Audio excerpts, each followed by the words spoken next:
Hey everybody, it's Zach. Another episode of the Volunteer Slate. Today we're going to talk about timing your bet. It's important to realize that as the odds makers start to see more and more money coming in on bets, they'll move the lines. So you can actually get a much better bet based on when you place your bet. So, if we look at how the bets opened this week, Tennessee versus Georgia, we see that Tennessee is a 2-touchdown underdog on pretty much all the books. One of them has them as a 13.5 point underdog, but pretty much 14 points across the board.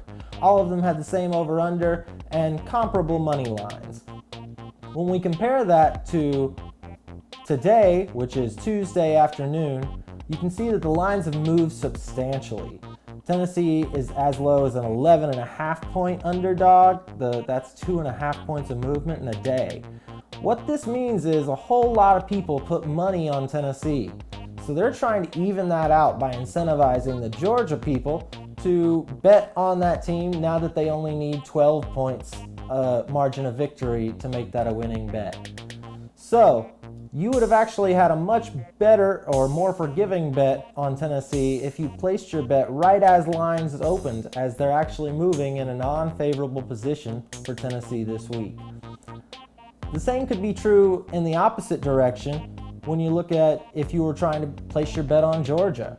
You're finding much more forgiving lines after you waited a day and let some of that money come in and move things a little bit. So, finding out when exactly to place your bet is sort of an art form. It'll take a little bit of practice.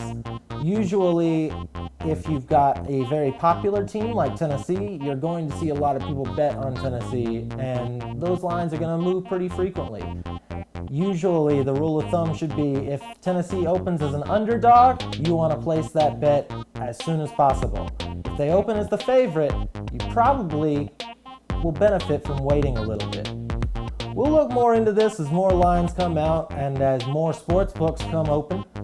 But for now, that's a really good overview of the importance of placing your bet at the right time. This has been the Volunteer Slate. I'm Zach. Thanks.